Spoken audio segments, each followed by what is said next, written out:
পারিজাতের কাকা হরেনবাবু সকালেই সমরের কাছে ছুটে এলেন। দেখে ভদ্রলোককে বেশ বিচলিত বলেই মনে হলো। ঘরে ঢুকতে ঢুকতে তিনি বললেন, সমরবাবু, পারিজাতের মুখে নিশ্চয়ই আপনি চিঠির কথা শুনেছেন। আপনার সাথে আগে আলাপ না থাকলেও। তাতে কোনো ক্ষতি নেই, মৃদু হেসে সমর বলল। আপনি যখন পারিজাতের কাকা তখন অসংকোচেই আমার কাছে আসতে পারেন, কিন্তু আপনি আগে স্থির হয়ে বসুন তো, আমি একটু চা করতে বলি। চা খেতে খেতে সব শুনব। চেয়ারে গা এলিয়ে হরেনবাবু বললেন, আপনি আমায় স্থির হতে বলছেন, কিন্তু তা কি করে সম্ভব? এক জল্লাদের খাড়া আমার মাথার ওপর ঝুলছে। যে কোনো মুহূর্তে যার মৃত্যু হতে পারে, সে কি করে স্থির থাকতে পারে? হরেনবাবুকে আশ্বাস দিয়ে সমর বলল, অত ঘাবড়াবার কিছু নেই। এটা কলকাতা শহর, মগের মুল্লুক নয়। বিষে ডাকাত, রঘু ডাকাতদেরও দিন শেষ হয়ে গেছে। ওরও চিঠি লিখে কারুকে খুন করব বললেই তো খুন করা সহজ নয়। থানা পুলিশ কি করতে রয়েছে? তাছাড়া ডিটেকটিভ ডিপার্টমেন্টের ডেপুটি কমিশনার আমার বন্ধু, প্রয়োজন হলে তার সাহায্য নেওয়া যাবে। সেজন্যই আপনার কাছে এলাম। আমাকে বাঁচাবার যা হোক ব্যবস্থা আপনি একটা করতে পারবেন। ডিটেকটিভ গল্প লেখায় আপনার এত সুনাম, কত রহস্যই সমাধান করেছেন আপনি। পুলিশ পর্যন্ত অনেক শক্ত মামলায় আপনার পরামর্শ নেয়, এই কথা আমি শুনেছি। পাড়ার ছেলে বুড়ো সবাই আপনার অন্ধভক্ত। প্রশংসা চাপা দেওয়ার জন্য চায়ের ফরমাশ করতে গেল সমর। অবশ্য হরেনবাবু যে কথাগুলি বললেন তা খুবই সত্য। সমর গোয়েন্দা না হয়েও গোয়েন্দার বাড়া। সারা বাংলাদেশে গোয়েন্দা কাহিনী লেখায় তার জুড়ি নেই। তার উপর সে সর্বদা লেখক সুলভ নিছক মনগড়া কাহিনী বানিয়ে পাঠকদের কাছে কৈলসে অপরাধীকে আড়াল করে বোকা বানাবার চেষ্টা করে না। অনেক সময় সে সত্য যে অপরাধ সংঘটিত হয়েছে তার সাক্ষ্য প্রমাণ সংবাদপত্র বা পুলিশ বিভাগ থেকে সংগ্রহ করে স্বীয় বুদ্ধি দ্বারা ঘটনাকে বিশ্লেষণ করে প্রকৃত অপরাধীর সন্ধানে স্বেচ্ছায় পুলিশকে সাহায্য করে। ডিটেকটিভ গল্পের প্রতি আবাল বৃদ্ধ বনিতার আগ্রহ থাকার ফলে সমর পাড়ার অত্যন্ত জনপ্রিয় ব্যক্তি।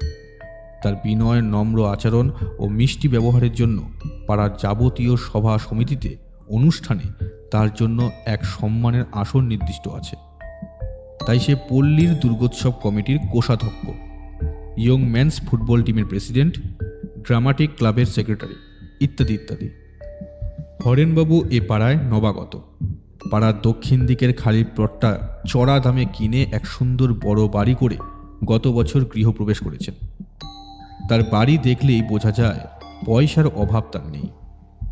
হরেনবাবুর ভাইপো পারিজাতের সঙ্গে সমরের পরিচয় হয়েছিল হঠাৎ। পুজোর ছুটিতে পাড়ার ছেলেরা কেদার রায় নাটক অভিনয়ে তোড়জোড় করে। সমরের ওপর তারা পরিচালনার ভার দেয়। কিন্তু মুশকিল হয় রাজা কেদার রায়ের কিশোর পুত্রের ভূমিকার জন্য মনোমতো কাউকে না পাওয়ায়। সকলেই যখন চিন্তিত, তখন একজন খবর দিল সে এই পাড়ার বুক স্টলে একটি ছেলেকে হরেনবাবুর চাকর মধুর সঙ্গে এসে কিছু পুজো সংখ্যা কিশোর পত্রিকা কিনতে দেখেছে। ছেলেটিকে সুন্দর দেখতে, চেহারায় আভিজাত্যের ছাপ আছে, রাজপুত্রের ভূমিকায় চমৎকার মানাবে। খবর নিয়ে জানা গেছে ছেলেটি হরেনবাবুর ভাইপো। দার্জিলিংয়ে মিশনারিদের স্কুলে পড়াশোনা করে এবং সেখানে হোস্টেলে থাকে। পুজোর ছুটিতে তার একমাত্র অভিভাবক কাকার কাছে এসেছে। ড্রামাটিক ক্লাবের সভ্যরা সেই দিনই হরেনবাবুর পাশের বাড়ির বাসিন্দা পাড়ার বিশিষ্ট ব্যক্তিদের অন্যতম শৈলেনবাবুর মারফতে হরেনবাবুর কাছ থেকে তার ভাইপোর অভিনয় করার অনুমতি আদায় করে নেয়। অভিনয়ের মহড়ার সময় সমরের সঙ্গে পারিজাতের পরিচয় হয়েছিল। পারিজাতকে সমরের ভালো লেগেছিল। বেশ বুদ্ধিমান, সব প্রতিভ ছেলেটি। কথায় কথায় সমর জেনেছিল পারিজাতের বাবা ছিলেন আসাম অঞ্চলের এক চা বাগানের মালিক। তার ছিল শিকারের নেশা। বছর 3 আগে শিকার করতে গিয়ে এক নরখাদক বাঘের কবলে পড়ে তিনি মারা যান। পারিজাত মাকে শৈশবেই হারিয়েছে। নাবালক পারিজাতের ভার নিয়েছেন তার বাবার জ্যাঠতুতো ভাই হরেনবাবু। পারিজাতের বাবার ব্যবসা ও বিষয় সম্পত্তি তিনি দেখাশোনা করছেন। হরেনবাবু বিয়ে করেননি। ভাইপোকে তিনি ছেলের মতনই ভালোবাসেন। বড়দিনের সময় পারিজাত কলকাতায় এলে সমরের সঙ্গে তার ঘনিষ্ঠতা আরও বেড়ে যায়। একদিন সকালে পারিজাত যখন সমরের সঙ্গে সাক্ষাৎ করতে আসে, তখন সমর সেদিনের ডাকে আসা কয়েকটি বিদেশি পত্রপত্রিকা নিয়ে ব্যস্ত ছিল। পারিজাত অবাক হয়ে বলল, সমরদা, আপনি দেখছি অনেক বিলিতি ম্যাগাজিনের গ্রাহক। সমর হেসে বলল, হ্যাঁ ভাই, আজকালকার দিনে খুব পড়াশোনা না করলে লেখক হওয়া যায় না। অন্যান্য দেশের সাহিত্যিকরা কি চিন্তা করছেন, কি ধরনের লিখছেন তা জানা দরকার। কয়েকটা খামের ডাক টিকিট লক্ষ্য করে পারিজাত জিজ্ঞেস করল, নানা দেশে আপনার পেন ফ্রেন্ডস আছে বুঝি? তা পেন ফ্রেন্ডস এদের বলা যেতে পারে। বর্তমানে বহু বাঙালি পৃথিবীর নানা দেশে ছড়িয়ে আছেন। বিভিন্ন কাগজে আমার লেখা বা প্রকাশিত বই পড়ে মাঝে মাঝে তাদের অনেকে চিঠি লেখেন মতামত জানিয়ে। পারিজাত সাগ্রহে বলল, তাহলে আপনার সঙ্গে আলাপ হয়ে খুব লাভ হয়েছে দেখছি। কেন বলো তো? ডাক টিকিট জমানো আমার হবি। এবার আপনার কাছ থেকে নানান দেশের ডাক টিকিট আমি সংগ্রহ করতে পারবো। টিকিটগুলো দিতে আপনার আপত্তি নেই তো? সমর হেসে বলল, বিন্দু মাত্র নেই। পারিজাত খুব খুশি হয়ে খাম ও ম্যাগাজিনের কভারগুলি নিয়ে চলে গেল। তারপর থেকে রোজ ডাক আসার সময় পারিজাত একবার করে সমরের কাছে আসে নতুন টিকিটের সন্ধানে। সমর পরিহাস করে বলে, নতুন দেশের টিকিট কি আর আমার কাছে রোজ রোজ পাবে? মঙ্গল বা শুক্র গ্রহের সঙ্গে যেদিন পৃথিবীর চিঠিপত্রের লেনদেন হবে, সেদিন সেখানে আমার কোনো অনুরাগী পাঠক থাকলে হয়তো তোমায় নতুন টিকিট দিতে পারবো। পারিজাত সগর্বে জানালো, পরশু আমি কিছু দামি দুষ্প্রাপ্য টিকিট পাবো। তাই নাকি? কার কাছ থেকে? পরশু আমার জন্মদিন। কাকা বলেছেন সেদিন নিউ মার্কেটের দোকান থেকে কয়েকটা টিকিট কিনে এনে আমায় উপহার দেবেন। খুবই আনন্দের কথা। সেই দিনই সন্ধ্যার পর সমর যখন এক ছোট গল্পের প্লট নিয়ে ব্যস্ত, তখন পারিজাত আবার এলো। অসময়ে তাকে দেখে সমর একটু অবাক হয়ে হেসে বলল,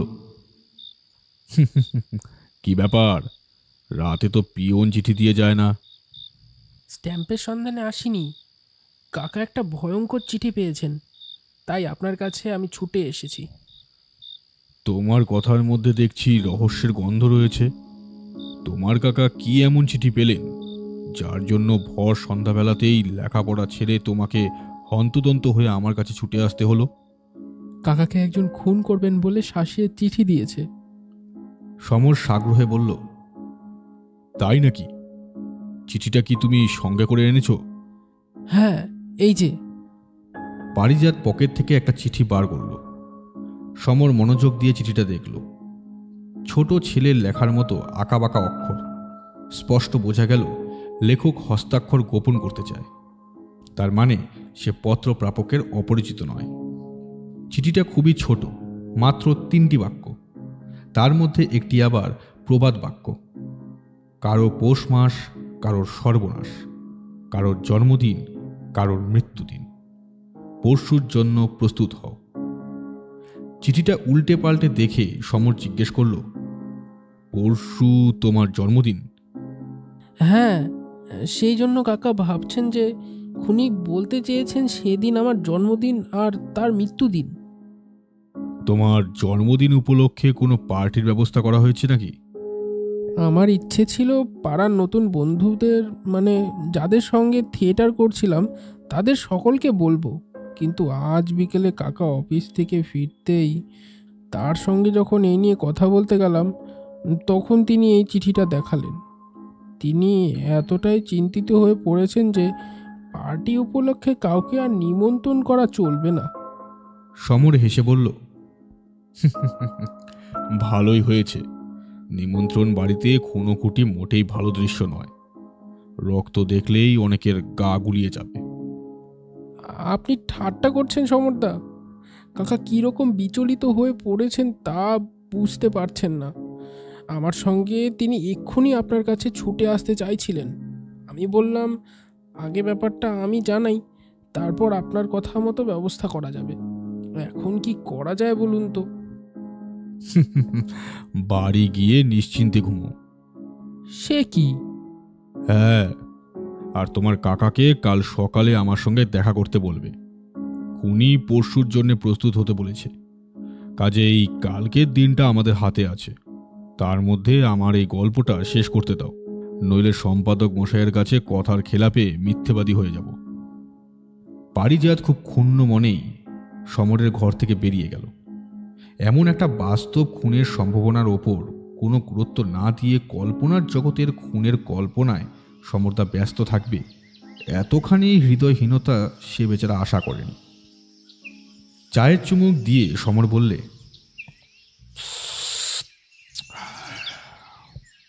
আপনাকে কয়েকটা প্রশ্ন করব হরেনবাবু, সেগুলো যথাযথ উত্তরের ওপর অনেক কিছু নির্ভর করছে। চায়ের কাপ নামিয়ে হরেনবাবু বললেন, বলুন আপনি কি জিজ্ঞেস করতে চান। যে কোনো খুনের পেছনে একটা মোটিভ বা উদ্দেশ্য থাকে। আপনাকে খুন করার পেছনে কার কি উদ্দেশ্য থাকতে পারে? তা তো বলতে পারছি না। আমাকে খুন করে কার লাভ তা তো আমার জানা নেই। কারোর সঙ্গে আপনার কোনো শত্রুতা নেই? একজন অবশ্য আমায় শত্রু বলে মনে করতে পারে, কারণ সম্প্রতি তাকে আমি চাকরি থেকে বরখাস্ত করেছি। সে পয়সার হিসাবে গোলমাল করছিল। চাকরি যাওয়ার প্রতিহিংসার বশে সে হয়তো আমায় খুন করতে চাইতে পারে। আচ্ছা, আপনি তো ধনী ব্যক্তি, আপনার মৃত্যুর পর আপনার বিষয় সম্পত্তি কে পাবে তার কোনো উইল করেছেন?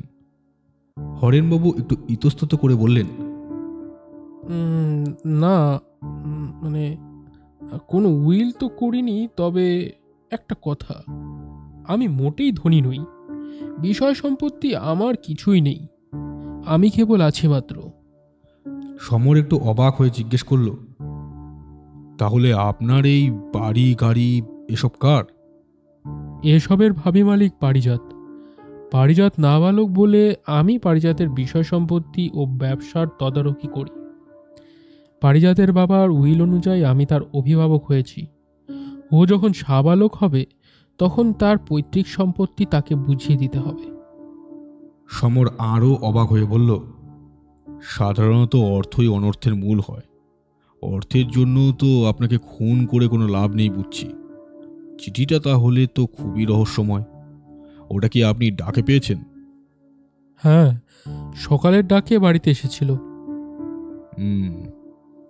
সমর একটু চিন্তিত হলো, তারপর প্রশ্ন করল, আপনার বাড়িতে লোকজন কে কে আছে?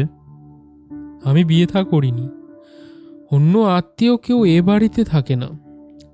রান্নার জন্য একজন ঠাকুর, বাসন মাজার ঠিকে ঝি, একজন চাকর, ড্রাইভার আর বহুদিনের বিশ্বাসী মধু। মধু কতদিন আছে? মধু আছে ছোটবেলা থেকেই। বীরেন্দা মানে পারিজাতের বাবার কাছে কাজ করত। মা হারা পারিজাতকে মানুষ করেছে সেই। দাদা তাই ব্যবস্থা করে গেছে, যতদিন সে জীবিত থাকবে ততদিন এখানেই কাজ করবে। সমর আর কোনো প্রশ্ন করল না, নিজের মনে কি যেন ভাবতে থাকল। বিচলিত হরেনবাবু এবার তাকে প্রশ্ন করলেন, মানে বলছি, ওই পরশু আত্মরক্ষার কি ব্যবস্থা করা যায়? আপনি কি পরামর্শ দেন? ভাবছি ঠাকুর, চাকর, ড্রাইভারকে সেদিন ছুটি দিয়ে দেব। কে জানে ওরাই খুনির কোনো অনুচর কিনা। পরশু রাতে বাড়িতে শুধু আমি, পারিজাত ও মধু থাকব। আরও ভরসা পাই আপনি যদি দয়া করে সেদিন রাতটুকু আমাদের বাড়িতে কাটাতেন। বেশ, তো আমার কোনো আপত্তি নেই, তবে আপনাকে আমি সম্পূর্ণ ভরসা দিচ্ছি আপনার খুন হবার কোনো সম্ভাবনা নেই। তাহলে আপনি এই চিঠিটাকে বাজে বলতে চান? না, চিঠিটা গুরুতর ও রহস্যপূর্ণ। যা হোক, পরশু রাতে এই রহস্যের সমাধান করব। আপনি শুধু মধুকে একবার আমার কাছে পাঠিয়ে দেবেন। আমি তাকে কয়েকটা প্রশ্ন করে দেখতে চাই। বেশ, তো আমি বাড়ি গিয়েই তাকে পাঠিয়ে দিচ্ছি। তিনি উঠে পড়লেন। সমর আবার তাকে আশ্বাস দিল, পারিজাতের জন্মদিনটা আপনার মৃত্যুদিন কিছুতেই হবে না। রহস্য আমি ইতিমধ্যেই অনেকটা ভেদ করে ফেলেছি। পরশু যদি খুনি হত্যার চেষ্টা করে তাহলে হাতে নাতে ধরতে পারবো। আপনার অনুরোধ মতো সেদিন সারাক্ষণ আপনার পাশে আমি থাকব। সমর চিঠির রহস্যভেদ করে ফেলেছে শুনে হরেনবাবু বেশ বিস্মিত হন। মধু আসতে সমর থেকে সরাসরি কোনো প্রশ্ন করল না, বরং তার সঙ্গে গল্প জুড়ে দিল। মধু সমরকে অনেক পারিবারিক ইতিহাস শোনালো। ছেলেবেলায় অনাথ মধুকে পারিজাতের বাবা বীরেনবাবু আশ্রয় দিয়েছিলেন। কাজকর্মের গুণে মধু তার খুব প্রিয় হয়ে উঠেছিল। যখনই তিনি শিকার করতে যেতেন, মধু সঙ্গে থাকত। পারিজাত মধুর হাতেই মানুষ। পারিজাত যাতে বড় হয়ে বিলেত গিয়ে লেখাপড়া করতে পারে, সে ব্যবস্থাও বীরেনবাবু করে গেছেন। সামনের বছর পারিজাত সিনিয়র কেমব্রিজ পরীক্ষা দিয়ে বিলেতে যাবে। সেখানে বীরেনবাবুর পুরনো বন্ধু এক সাহেব শিকারী ও চা বাগানের মালিক পারিজাতের দেখাশোনা করবেন। তারপর বিলেত থেকে ফিরে সাবালক পারিজাত সব সম্পত্তির মালিক হয়ে বসবে। সব শুনে শেষে সমর বললে, তুমি বীরেনবাবুর সঙ্গে শিকারে যেতে? বন্দুক টন্দুক ছুটতে কখনো? কি যে বলেন বাবু, কর্তার সব বন্দুক রাইফেল তো আমার হেফাজতে থাকতো। বন্দুক ছুটতে পারতাম, টিপও ভালো ছিল, তাই তো কর্তা সঙ্গে নিতেন। ভালোই হলো, তোমার সেই টিপ পরশু আবার কাজে লাগতে পারে। খুনির চিঠির কথা তুমি নিশ্চয়ই শুনেছ। আমার একটা রিভলভার আছে, সেটা রাত্রে তোমার কাছে লুকিয়ে রেখে দেব। কাউকে বলবে না, হরেনবাবু বা পারিজাতকেও নয়। আমি হরেনবাবুকে পাহারা দেব, আর তুমি দিবে পারিজাতকে। মধু চিন্তিতভাবে বলল, দাদাবাবুরও কি খুন হওয়ার ভয় আছে? হ্যাঁ, খুব বেশি ভয়। তুমি দাদাবাবুকে মানুষ করেছো বলে এ কথা তোমায় বিশ্বাস করে বললাম। সেদিন রাত্রে তুমি দাদাবাবুর ঘরে শোবে, জানলা দরজা ভালো করে বন্ধ করবে। রাত্রে কোনো লোককে ঘরে ঢুকতে দেবে না, এমনকি আমাকে বা হরেনবাবুকেও নয়। বুঝেছি, খুনি আপনাদের বেশ ধরে আসতে পারে, কিন্তু বাবু, আমি শুনেছি চিঠিতে কাকাবাবুকে খুন করার কথা আছে, দাদাবাবুকে নয়। চিঠিতে কি লিখেছে আমি বুঝতে পেরেছি। তুমি শুধু আমার কথা মতো কাজ করো, তাহলে কোনো বিপদ হবে না।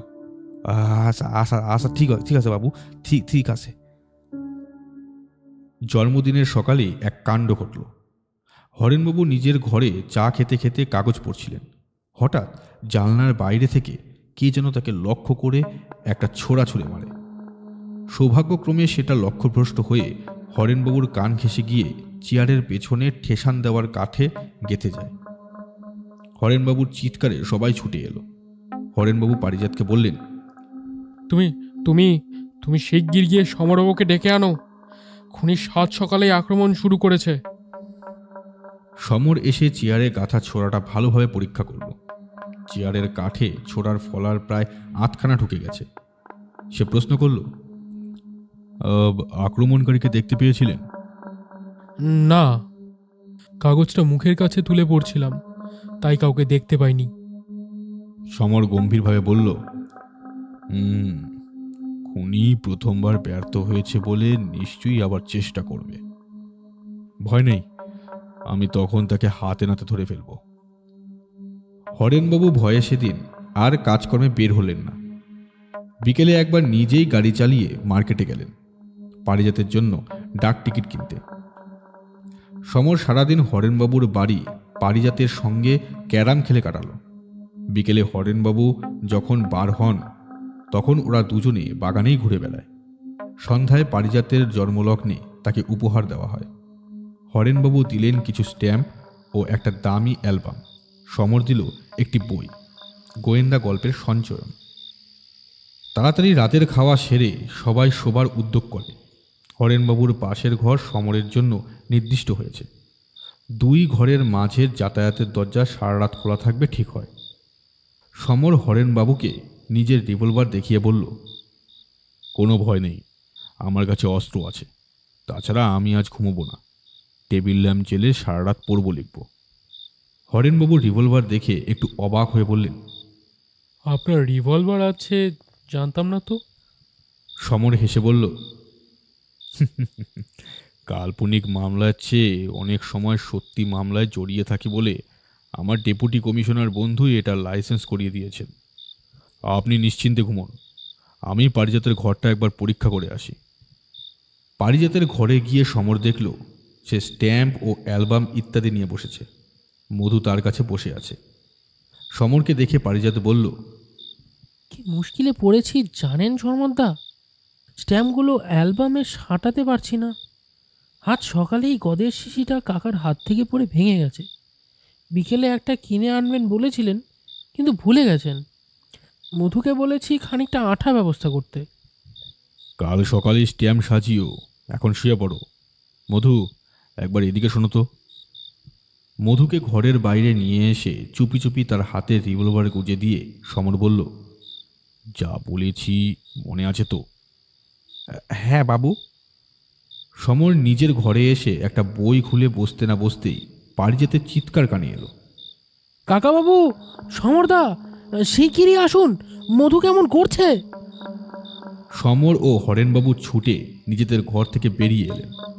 পারিজাতের ঘরে পা দিয়ে তারা দেখলেন মধু আড়ষ্ট হয়ে মেঝেতে পড়ে আছে। পারিজাত কিংকর্তব্য বিমূঢ় হয়ে তার পাশে দাঁড়িয়ে। সমর জিজ্ঞেস করল, কি কি হয়েছিল? পারিজাত জবাব দিল, আপনার বইটা নিয়ে বিছনায় আমি শুয়েছি। মধু টেবিলের কাছে দাঁড়িয়ে অ্যালবামে স্ট্যাম্প সাঁটাচ্ছিল। হঠাৎ দেখি সে ছটফট করতে করতে ধরাম করে পড়ে গেল। হরেনবাবু সমরকে জিজ্ঞেস করলেন, মৃগীরোগে আক্রান্ত হয়ে মরেছে নাকি? ঠিক বুঝতে পারছি না, আপনি ডাক্তারকে ফোন করুন তো, সেই সঙ্গে থানাতেও। অস্বাভাবিক মৃত্যু যখন।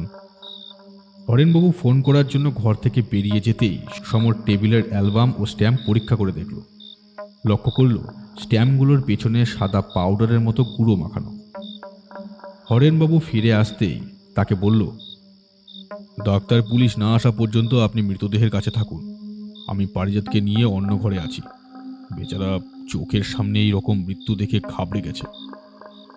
ঘরের বাইরে এসেই পারিজাতকে সমর জিজ্ঞেস করল, টেলিফোনটা কোন ঘরে আছে? সমর তার বন্ধু ডিটেকটিভ ডিপার্টমেন্টের ডেপুটি কমিশনারকে ফোন করল। হ্যালো ভুজঙ্গ, আমি সমর। একটা খুন হয়েছে আমাদের পাড়ায়। যে খুন করেছে আমি জানি, আমি সেখানেই আছি। তুমি ওয়ারেন্ট নিয়ে এসো। খুনির নাম ও খুনের প্রমাণ আমি তোমায় বলবো। টেলিফোন রেখে পারিজাতকে সমর বলল, মধু প্রাণ দিয়ে তোমায় বাঁচিয়ে দিয়ে গেল, নইলে মরার কথা ছিল তোমার। পারিজাত অবাক হয়ে বলল, আপনার কথাটা মোটেই বুঝতে পারছি না। এখন মুখ বুজে থাকো, এখনই সব পরিষ্কার হয়ে যাবে। পুলিশ ইন্সপেক্টর ও ডাক্তার এলেন। তারা যখন মৃতদেহ পরীক্ষা করছেন এমন সময় ভুজঙ্গবাবু উপস্থিত হলেন। ইন্সপেক্টর শশ ব্যস্ত হয়ে এসে বলল, আপনি স্যার? মার্ডার কেস বলে আমি রিপোর্ট পেয়েছি। হরেনবাবু অবাক হয়ে বলল, মার্ডার? কিন্তু দেহে তো কোনো আঘাতের চিহ্ন নেই। তাছাড়া আমার ভাইপো মৃত্যুর সময় এখানেই ছিল। সে তো বলছে হঠাৎ করে মারা গেছে, হার্ট ফেল করে বা মৃগী রোগে।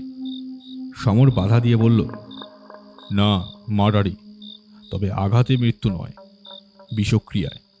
পটাশিয়াম সায়ানাইড দিয়ে মারা হয়েছে। হরেনবাবু আরও অবাক হয়ে বললেন, কি বলছেন আপনি? ঠিকই বলছি, পোস্টমর্টেম রিপোর্টে ধরা পড়বে। তবে হত্যাকারী লক্ষ্যভ্রষ্ট হয়েছে। রামের বদলে শ্যাম মারা গেল। তার মানে আমার বদলে মধু? না, পারিজাতের বদলে মধু। আর হত্যাকারী হচ্ছেন আপনি। ভুজঙ্গ, গ্রেফতারি পরোয়ানে হরেনবাবুর নামটা বসিয়ে দাও। আমি যুক্তিগুলো দিচ্ছি, কোর্টে প্রমাণ করার ভার তোমাদের। হরেনবাবু সমরকে বললেন, গাঁজাখড়ি গোয়েন্দা কাহিনী লিখে লিখে আপনার মাথাটা খারাপ হয়ে গেছে।